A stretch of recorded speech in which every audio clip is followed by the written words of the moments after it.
Estoy emocionado de estar aquí. Ver esta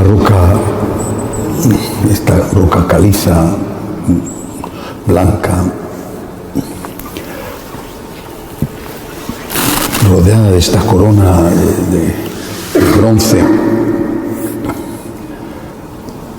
te sitúa en aquel día y en aquella hora. Tenemos el objetivo en esta peregrinación de intentar ver las cosas como las vio Jesús y sentir las cosas como las sintió Jesús. No solo lo que ocurrió, sino cómo lo vivió el protagonista o los protagonistas. Los dioses romanos o griegos eran dioses falsos, eran dioses de mármol. Las mitologías siempre los presentaban invencibles, ajenos al dolor humano e incluso caprichosos y provocando ese dolor. Los hombres les tenían miedo y tenían que satisfacer su, a veces, deseo de sangre. Aquí cerca estamos en Getsemaní, pasa delante de nosotros el torrente Cedrón, pero se une con el torrente del Valle de la Gehenna, donde en la época en que tuvo Israel un rey que adoraba los ídolos de lo que hoy es el Líbano, entonces Fenicia, se sacrificaban niños a Moloc. Esos eran los dioses, indiferentes, caprichosos, sanguinarios. No era así el Dios de Israel, era el Dios misericordioso. Pero a la vez, en su infinito poder, el Dios creador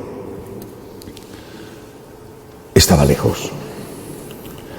No podían llamarle por su nombre, tenían que buscar sinónimos. Decir a Dios su nombre era considerado una blasfemia. Y de repente Dios se hace hombre. En el vientre de una mujer nace un bebé en una cueva de ovejas. Crece, trabaja, carpintero, se enferma, pasa hambre. Tiene un corazón. Ese corazón es completamente humano y es, por supuesto, Dios. Ese corazón humano ama a su mamá, a su padre adoptivo San José, le tuvo que querer muchísimo. Seguramente conoció a sus abuelos. Y sabemos por el Evangelio que amaba también, por ejemplo, a Lázaro, a Juan, amaba. Este Dios hecho hombre tenía amigos, amaba a sus amigos. En esos amigos estábamos representados cada uno de nosotros. Y ese Dios hecho hombre, ese corazón de Jesús, porque amaba, necesitaba ser amado. Cuando uno ama, de alguna manera se hace débil, porque aunque te pueden hacer daño muchas personas, sin duda la persona que más daño te puede hacer es aquella a la que más quieres, la que está más cerca de tu corazón. Este corazón de Jesús, que amaba a sus amigos, necesitaba cariño, compañía, consuelo. Muchas veces se lo daría a su mamá. Y cuando ya era un adulto, pues, por lo menos en esta ocasión, sabemos que pidió ayuda Y hay que fijarse bien en el tipo de ayuda que pidió. Porque esa noche terrible, esa noche él no pidió comida. Habían cenado, acababan de cenar. Esa noche él pidió compañía. Y pidió oración. Compañía y oración. Es muy importante esto, porque a veces pensamos, ¿cómo podemos hacer algo por Jesús? Y algunos dicen, pues hay que dar de comer al hambriento. Sí, sí, porque en el hambriento está Jesús. Pero Jesús está también en el sagrario. Jesús necesita nuestro cariño, nuestra compañía. Eso es lo que pidió a aquellos. A todos, a los 12, 11 ya esa noche. A 3 de ellos, pocos días antes, les había dado una sobredosis de motivos para que creyeran en él, la transfiguración en el Tabor. Ellos habían escuchado la voz de Dios que hablaba. Ellos habían visto a Moisés y a Elías adorándole. Ellos, esos 3, habían escuchado a Dios decir, es mi hijo bien amado.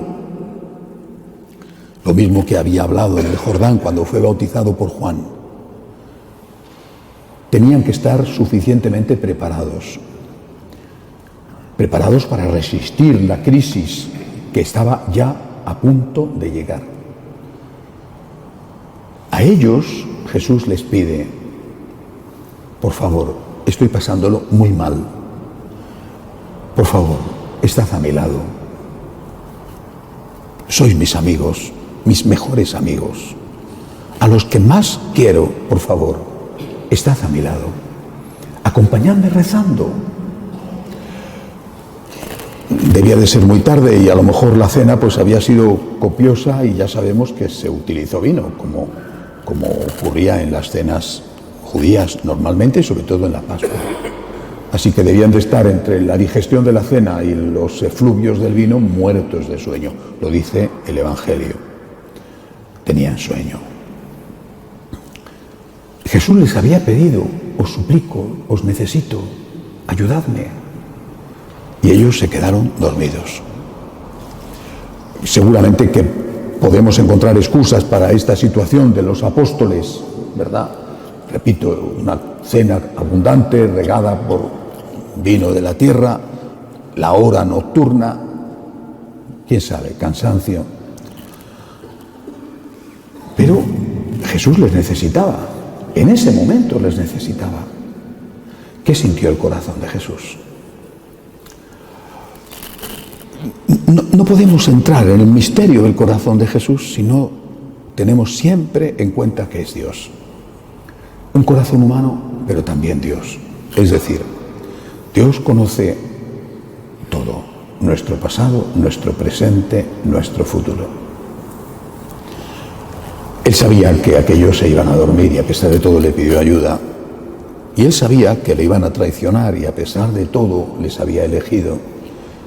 Porque él sabía que después se iban a arrepentir, iban a llorar lágrimas como Pedro en Galicanto, en la casa de Caifás. Él sabía que después iban a dar la vida por él con distintos tipos de martirio. Él lo sabía. Pero en aquel momento lo que él sentía era tristeza. Lo dice el Evangelio. Mi alma está triste hasta la muerte. Tristeza. Pesar. Por supuesto que en primer lugar sentía tristeza y pesar por lo que le venía encima. Meditaremos después sobre esto, pero también sentía tristeza y pesar porque aquellos, sus queridos hijos, estaban durmiendo. Y se lo reprocha por 3 veces, 2, la tercera les dice, ya está bien, da lo mismo, ya no. ¿No habéis podido velar conmigo ni siquiera 1 hora? Pobre Jesús, ¿verdad? Pobre Jesús. Pobre Jesús, que en esa noche Solo tuvo un ángel que bajó a consolarle, porque los que tenían que consolarle estaban dormidos. Y tenían que consolarle con la compañía y con la oración. Estaban dormidos. Aparecerán algunos personajes todavía en esta historia hasta el momento de su muerte que no se comportaron así. Uno obligado, Simón de Cirene, y otro sorprendentemente su defensor, San Dimas, el buen ladrón, el cual no debía nada a Jesús, no le debía nada. Jesús no había hecho nada por él.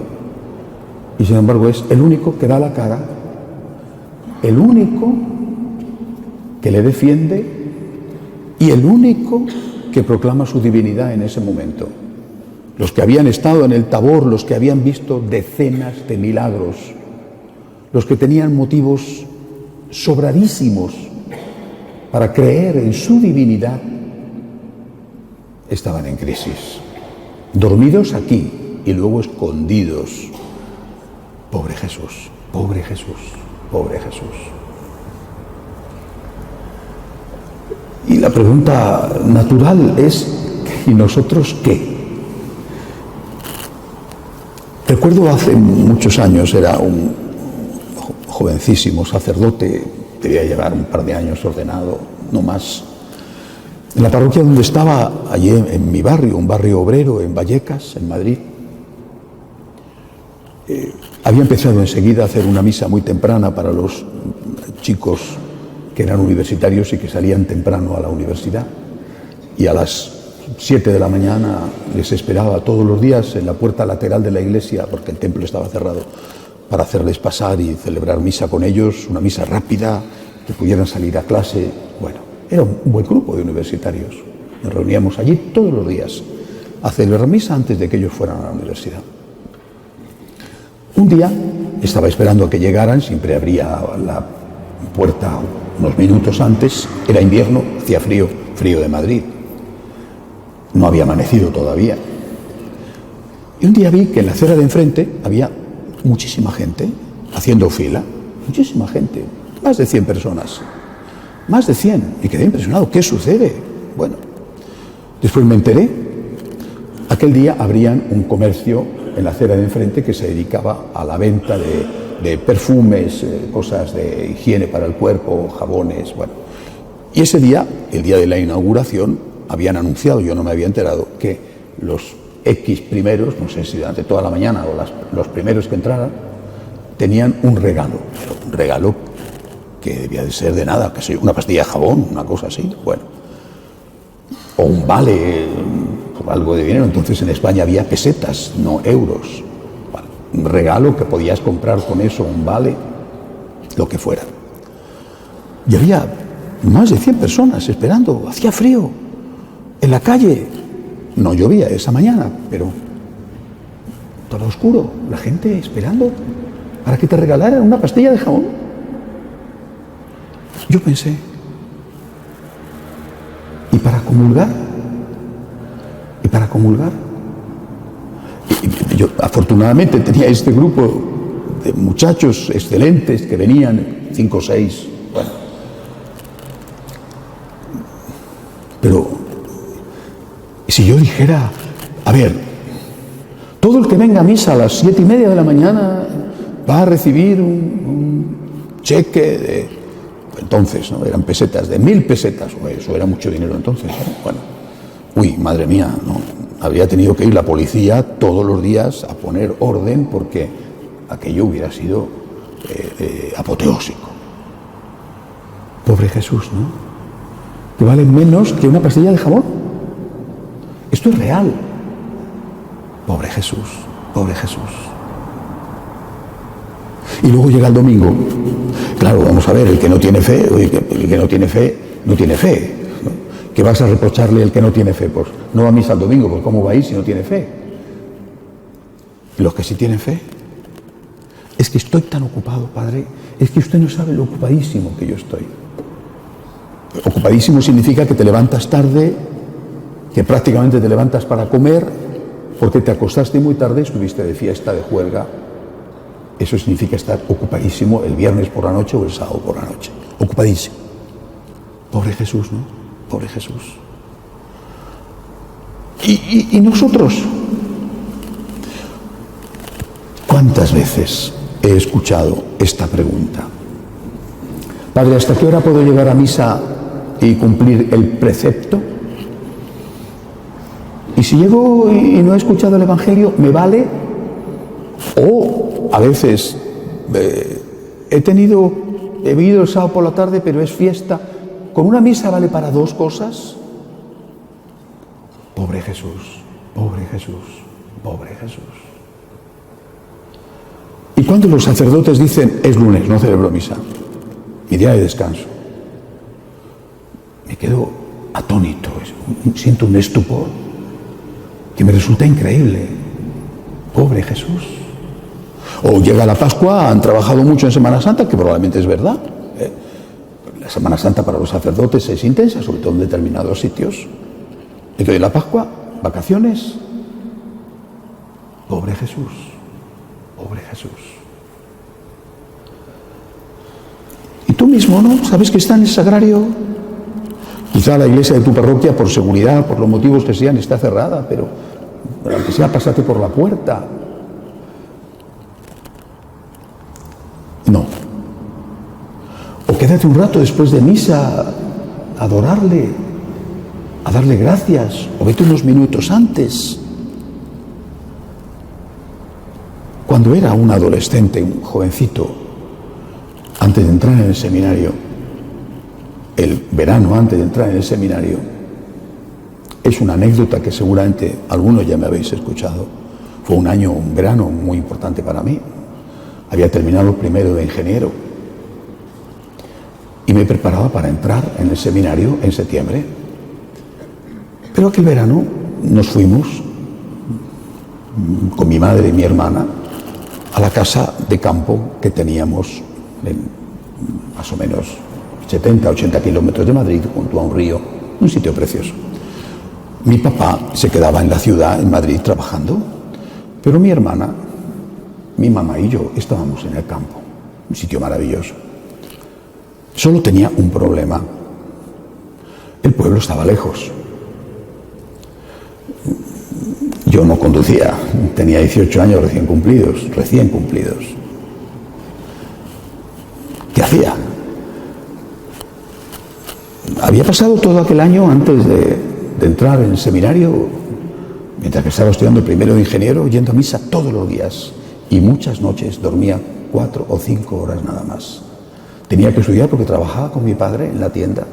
Y tenía que estudiar, y para poder estudiar por las noches tenía que masticar los granos de café para no quedarme dormido. No tomar café, sino masticar los granos de café a fin de no quedarme dormido. Dormía 4 o 5 horas. Mi padre dormía por el estilo y no lo hacía por Cristo. Lo hacía porque tenía que sacar adelante a su familia. Pero yo no faltaba a la misa por la mañana, y eso suponía levantarme 1 hora o hora y media antes. Aquel verano, pues me encontré con que no tenía forma de ir a misa. El pueblo estaba a varios kilómetros y tardaba, yo no recuerdo ya muy bien, pero eran más de 2 horas andando, solo podía ir andando. No lo dudé nunca, ni un día, ni un momento. 2 horas andando y 2 horas andando de vuelta. Hubiera ido 4 horas. Hubiera ido descalzo. Es Jesús.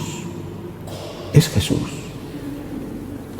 Y nosotros, es que hoy tengo tanta pereza. Misa diaria, pero tengo tanta pereza. Estoy tan ocupado, soy tan importante, tan importante. Pobre Jesús, pobre Jesús. Aquello de hace 2000 años aquí se repite todos los días, y todos los días te dice: mi alma está triste hasta la muerte. ¿Por qué está triste hasta la muerte? Guerras, problemas en la iglesia, gente que no tiene trabajo, familias rotas, abortos, injusticias, violaciones. Todo eso son los pecados de los hombres que caen sobre la espalda de Cristo. Mi alma está triste hasta la muerte. ¿Por qué no puedes velar una hora conmigo? Una hora conmigo. ¿Por qué no vienes a misa todos los días? ¿Por qué no comulgas todos los días? Te necesito, te necesito. Pero ¿cómo puede Dios necesitar al hombre? Pues sí, porque Dios se hizo hombre. Es decir, Jesús, Dios hombre, necesitaba a su mamá que le diera calor y que le diera el pecho. Y después necesitó el abrazo de un amigo. Y aquí, en Getsemaní, necesitó la compañía y la oración de los suyos. Su mamá siempre cumplió, siempre. Sus amigos le dijeron, tengo sueño. Entremos en el corazón de Jesús, pidámosle perdón por las veces en que le hemos dicho estoy ocupado, no tengo tiempo, tengo otras cosas más importantes que hacer, soy tan importante. Pidámosle perdón por las veces en que no hemos ido a misa cada día, por las veces en que no hemos rezado cada día, por las veces en que no le hemos hecho compañía cada día, por las veces en que no le hemos defendido cada día. Señor, perdóname, soy un pecador. Qué mal amigo soy y qué buen amigo eres tú, que a pesar de todo me sigues queriendo y tratando como aquello que no merezco, como un amigo.